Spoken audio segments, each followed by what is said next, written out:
Hi, my name's Teresa Wellborn, and I'm one of the pastors here at University United Methodist Church. Today I have one of my friends and colleagues here, Reverend Dr. Marcus Freeman, who currently serves as the district superintendent in the Crossroads District of the Rio, Texas Conference in the Victoria area. We're so glad to have Dr. Freeman here today as we explore more questions around grief and loss. Marcus, thank you for being here. It is a pleasure to be with you today. Thank you for having me. So I have a few questions here, and this one is, as you well know, many people during the pandemic have lost loved ones. And those typical customs and rituals of funerals and memorial services with large gatherings and food and service, those things have often not been possible because of COVID. So what would you share with persons that have had that type of experience where they haven't been able to have the memorial service or the funeral service that they wanted for their loved one? Well, my heart goes out to them. I believe that's the first thing that I will say. My heart goes out to them for having missed that very important ritual, that somewhat a stage in the part of recovery, that has become a part of our custom as a people. And I would encourage, however, to try to do something. There's a sense of the funeral service, the services of remembrances, the memorial services.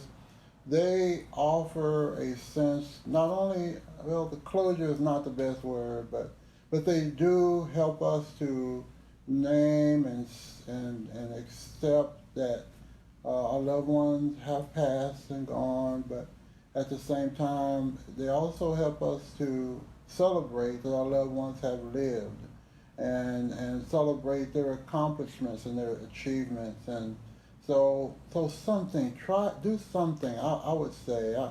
If it's All Saints Day recognition, if it's gathering family and loved ones together for something private and personal, if it's celebrating the anniversary of their passing, something that will help to remember that they've lived, celebrate their lives. I believe that will be very helpful in the recovery process. I would offer that as a suggestion. That's very helpful, and kind of continuing to follow up on that, have you seen any best practices of that you've seen either at churches or with individual families of how to just celebrate a loved one's life during the pandemic, or any other rituals or best practices that you've seen?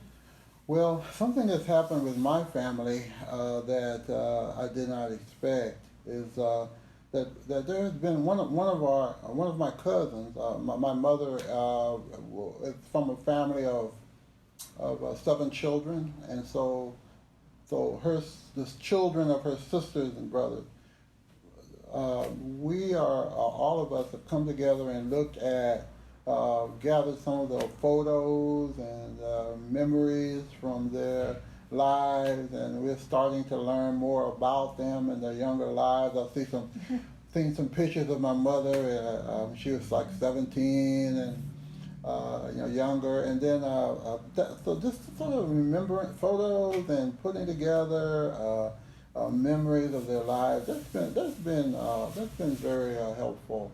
Been very helpful, and I think everybody has their own way of centering. Some like to go out and be with groups and large groups and families and loved ones. Some like to kind of go into themselves, and I remember during the pandemic, one of the things I took up a little bit was playing the keyboard. Because when I was younger, my mom had me to take piano lessons, and so when I kind of picked up a couple of the songs and learned one or two new ones, and sort of in a way I was kind of felt like I was close to her during that time. But it was just also a pastime, a way to sort of center myself and engage in a way that can help me to find some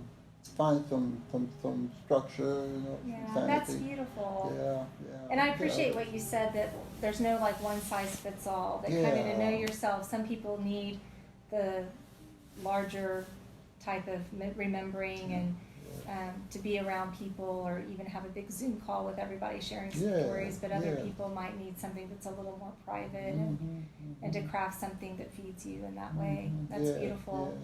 I think the other thing, Marcus, is that, as you well know, there are people, of course, that have lost loved ones during the pandemic. Your mother died just before the pandemic kind of hit. But during the pandemic, people have experienced that type of deep loss of the death of a loved one. At the same time, people have experienced other types of losses, canceled vacations, going to school on Zoom, teenagers missing church camps or prom, lots of different types of losses. So what would you say, just maybe talk a little bit about how the stages of grief that you've walked us through, as in earlier in a sermon you've talked about those. How would those stages of grief maybe apply to those other types of pandemic loss? Well, that's really a great question. The stages of grief, as they have been determined clinically in a way, so they begin with denial, there's anger, there is bargaining, there's depression, and then there is acceptance. And I've learned that there are some who have added a new meaning to at the stage. And it looks like, you know, it's almost like this not very good image comes to mind, but it's almost like there's a wounded part of grief, the woundedness, you know, that is just unavoidable. The first of those, the pain, the anger, the bargaining, the depression. Some of that's going to be sort of like there's a need to maybe stop the bleeding. You know, you got to deal with that pain first. But then there is a goal of it feels like a sort of clearing that begins to happen as you get to acceptance, and maybe even more so with new meaning. And so I think you said that in your children's sermon, I believe it was, that to be able to understand that these stages are real, these are normal, you know, reactions for those of us who are human, and especially, you know, explaining it to the adults, our children of all ages, to just be able to know it's okay to be in these stages, maybe even to learn about them, to learn about grief and about these stages of grief, and have ways to walk through them. I had a time with a spiritual counselor who literally we walked through them, and I named where my feelings in each of those, and it helped me to really, okay, so it's okay. This is acceptable, normal, not desirable, but it is real. And then to know there's a goal, to try to get to that point of new meaning, acceptance, and walking to that.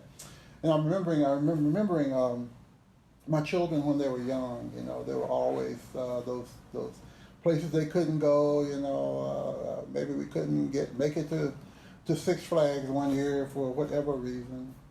And I just remember it was, not to say that I probably handled it the best, but there were times that we had to say no. We couldn't do what they wanted to do so very bad. And these you mentioned proms, you mentioned other activities. They're critical, vital to the lives, especially of children, and that's hard for them to be able to miss those. But when we have to say no, when we cannot do those things, I found it with my children. It was just helpful to just be honest with them, and just let them know this is not just telling them we can't, but telling them why, and trusting them with that information and that knowledge. And then what my wife and I would always do, and we've always done, is we've also let them know that there are always alternatives, and we let them participate in determining what those alternatives might be, to give them some agency, you know, some involvement in sort of what we might do, and end up having a great time. That grief is a kind of an interesting experience where it may take a while to get over. You may always lament what you couldn't do, but create new memories, creating new experiences that they had a chance to help plan, give some new meaning maybe, and that's what comes to mind with that question, kind of how. Yeah, that's helpful to kind of find a creative alternative, and it doesn't sugarcoat it, it doesn't make it all better, but it's at least something different to do. I know in my own life during the early parts of the pandemic, going to P. Terry's, which is a fast food restaurant, to get a milkshake became kind of a highlight of a week, and it was just a simple thing. We couldn't go on a vacation or something like that, but we could do this little outing as a family. So find those ways to be meaningful. Yeah. I like this next question that Pastor Lisa has for us, because I feel like it's kind of homework for us here at University UMC as we move forward, how we as a church can continue to serve. And so the question is, how can the church be there for people during these sorts of losses?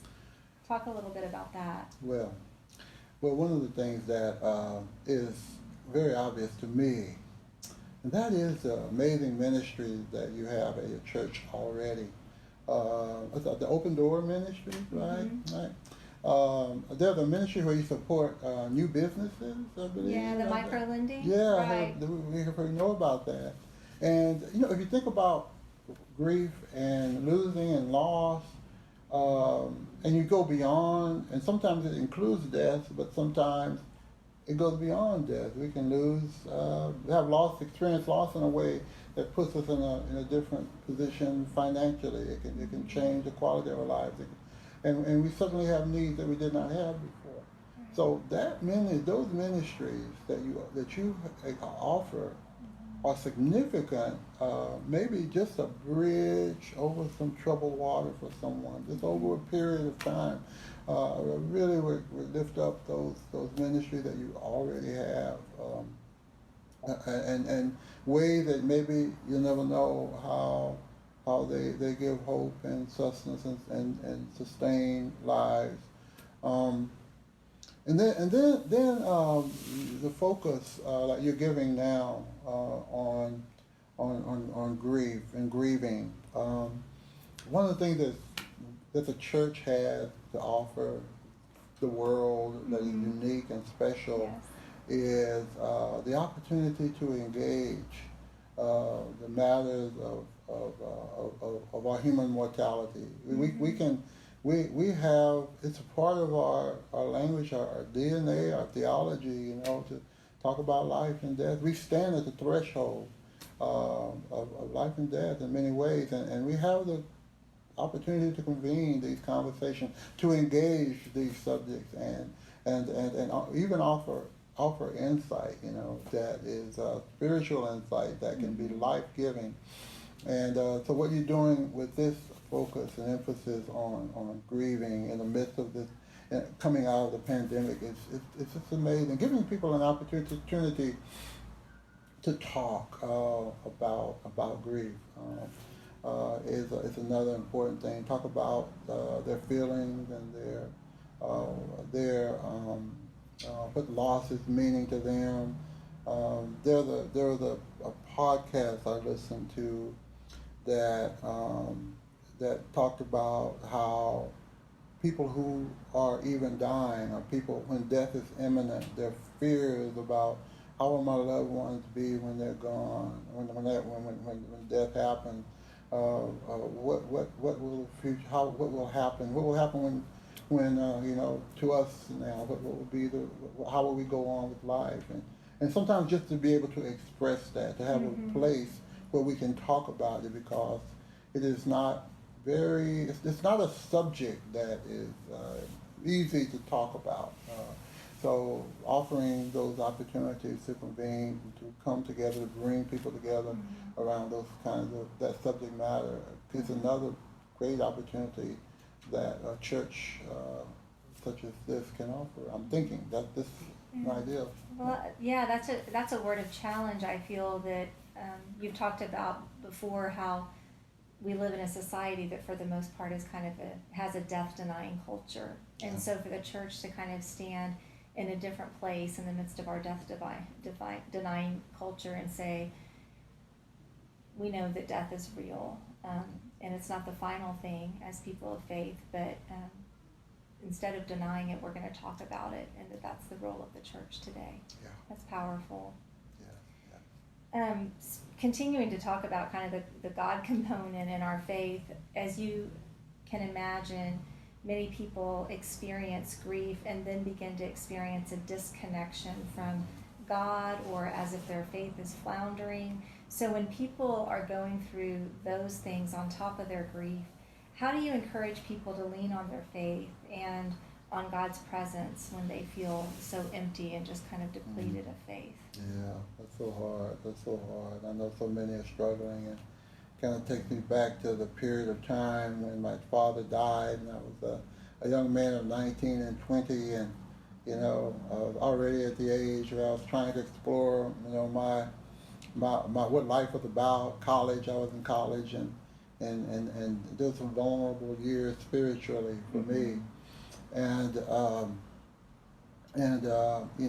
I think what helped me then, and one of the spiritual resources that we have, and this is I know it could be something that I could think about that would be more grand than this, I wonder, but one of the most accessible spiritual resources that we have is one of them is prayer. I mean, just prayer.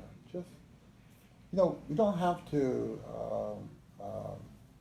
be in a sacred place. You don't have to have a particular posture. You don't have to summon any special. You can just go to God in prayer wherever you are. And one of my favorite seminary professors was preaching a sermon once, and he said, we don't have to be afraid to bring our big, bad questions to God, he said. And there's no question that it's too difficult for God.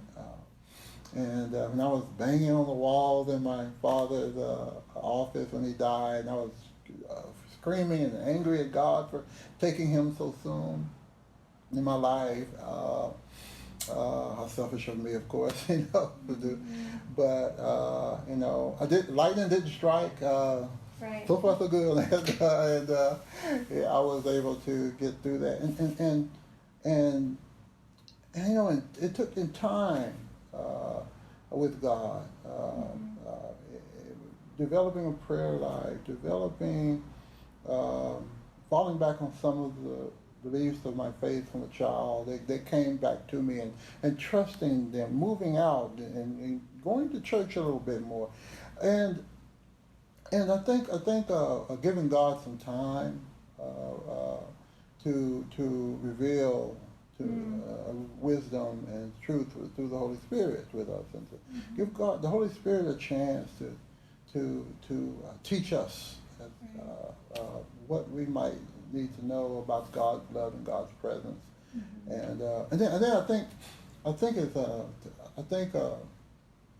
it's been helpful to just be aware and attuned to affirmations of God's presence. This breath I just took, there's enough oxygen in it to sustain me for just a little bit longer. Thank God for that. This day that I have, when I leave here, I go back to something I have right now before me to do.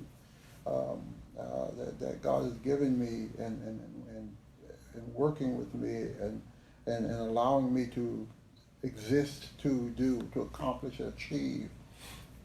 I'm trusting God, giving God time, looking for affirmations, I think, of God's presence in the most simple, minute ways. Sometimes maybe God will speak to us in very clear ways and distinct ways, and we'll know God's presence that way. But I've learned to slow down, be still, and know that God is God, and God, in my experience, in time, has revealed God's presence in my life and in reassuring ways. So that'll be yeah, that's helpful. Part of what I hear you saying is to be patient with God, but also with ourselves. That it's okay to not feel as if our faith is on fire and full. That just like we can come to God with all of our emotions, whether it's anger or disappointment, sadness, all those emotions are acceptable before God. That's right. Part of what I hear you saying is that even when we feel like our faith is weak, that is okay before God. That God receives that. There is a image, a concept called self-compassion. You know, where there's an article that came up in, I think it was the New York Times not long ago. Self-compassion is better than self-confidence was the title of that article, and I kind of resonated with it. Self-confidence is we're driving. We have to have that to do what we do, our vocation, for whatever it is we do in life. We have to be able to stand with some degree of awareness and knowledge of what we do. But that means also that we push ourselves, and we make high demands of ourselves, and sometimes we're hard on ourselves, right? A lot of people are. Yeah. And so that's self-confidence, and that's kind of a process, a natural, normal part of being human and living and growing in the world. But then this article was suggesting, but in times of when challenges of life are coming that are out of your control, self-confidence may not be the most helpful approach for us, or maybe to be more self-compassionate. And that is and the way they just find it, similar to what you were saying, is to treat yourself with the same compassion and love and care as you would a loved one or a friend when they're going we would console our loved ones when they're suffering or going through a hard time. Have a consoling spirit sometimes for ourselves, allowing ourselves to be human and to fail. It's okay to cry. It's okay to make a mistake. And we're going to do that sometimes. That does not define who we are in the sight of God. That's such a good word, the self-compassion. Yeah. I think our closing question is, the first part of it doesn't feel real uplifting. As we well know, just during the COVID season, there's a lot of hard things. Then on top of that, there's any number of things going on in our world and in our country. Climate change, warring nations, women's health, ongoing need for anti-racism work. Here in Austin, affordable housing crisis and homelessness and immigration reform and refugees. The weight of all of that on top of the pandemic and people losing lives. I think of our teachers and our healthcare workers that are overwhelmed, as well as many other service industry workers. So in the midst of all of that just feels overwhelming, talk a little bit about how you kind of process your own emotions and or where you find hope in the midst of all that's going on. Chaotic. It's so overwhelming. It really is. I feel so much pain and hurt for all who are vulnerable, all who are victims of many of the issues you're talking about. Those who are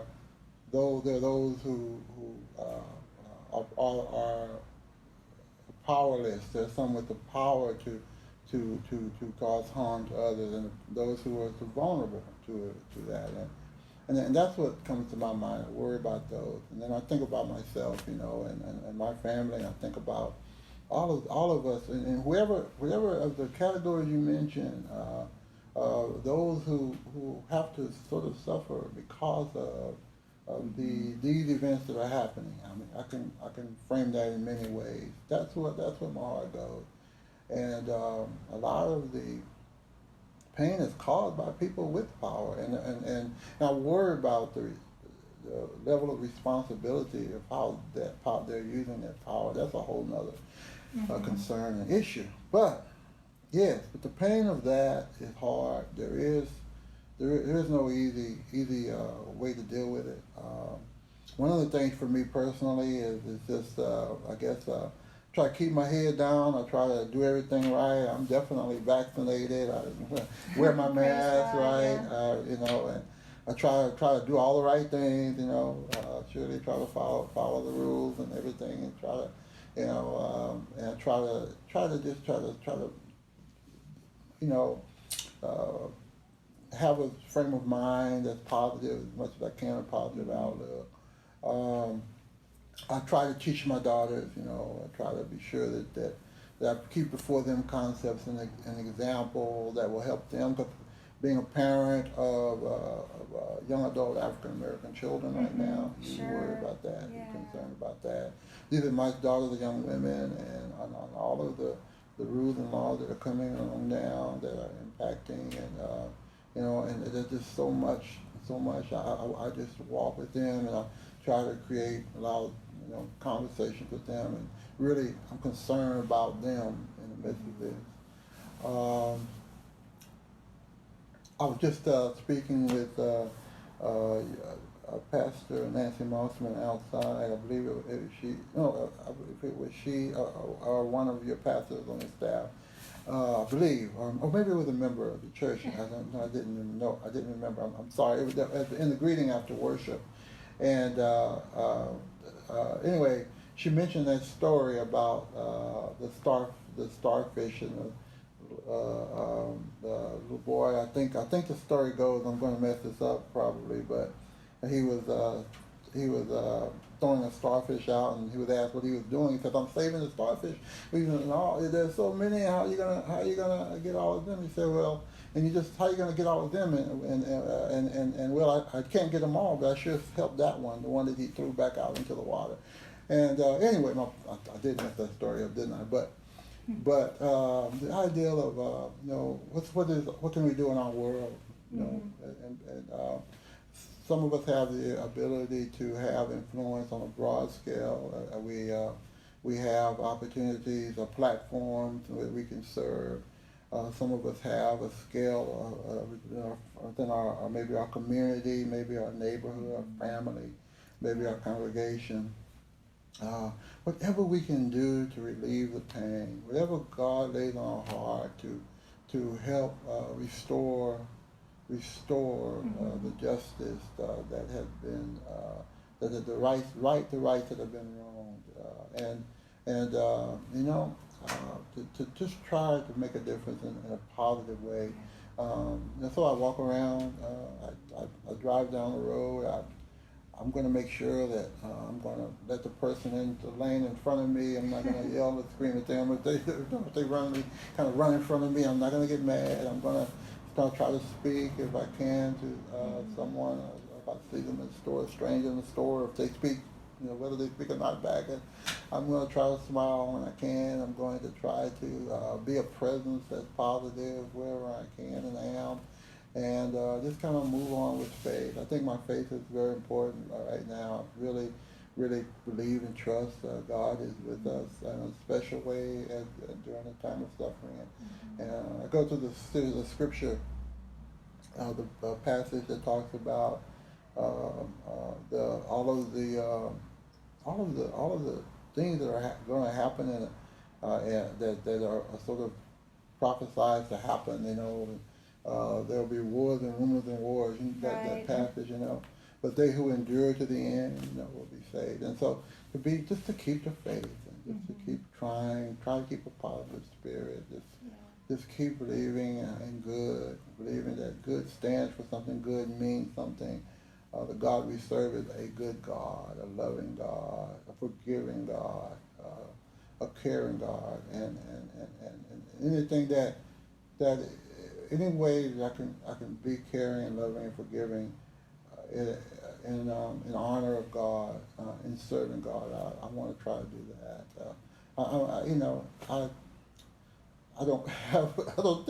I think it's going to be. I just pray for. I pray for peace. I pray for hope. I pray for a day when will be better days. better days. Yeah. Yeah, Part of what I hear you saying is we can't do everything, but to find what we can do. yeah. We Yeah. can be kind to somebody at the grocery store or whatever it is. Yeah, That sometimes yeah. those little things make a big difference. I hope so. We hope Yeah. so. Yeah.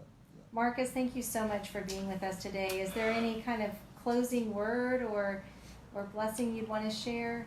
Well, I just want to thank you for having me today to be a part of this effort. I thank you for what you're doing and the ministry of your church. Again, I just think that University United Methodist Church has been strategically, divinely positioned and just an amazing place to touch so many lives and so many vital points of spiritual need and the University United Methodist Church that I've always known and I especially see today is being faithful to that call. And I know with you at the helm as a leader and your pastoral staff, I just know that greater days are ahead. And I just wish you all the best in your ministry and all of your efforts. And we'll be praying for you, from Crossroads District and wishing you all the best.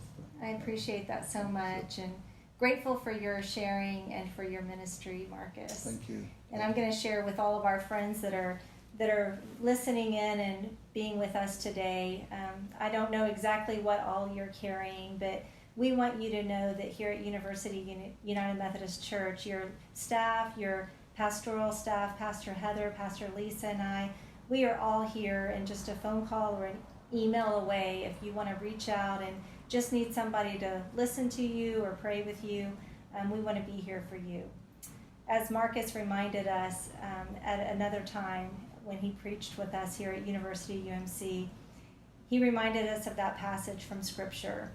There is faith, hope, and love, but the greatest of these is love. Take those words and be encouraged. Amen.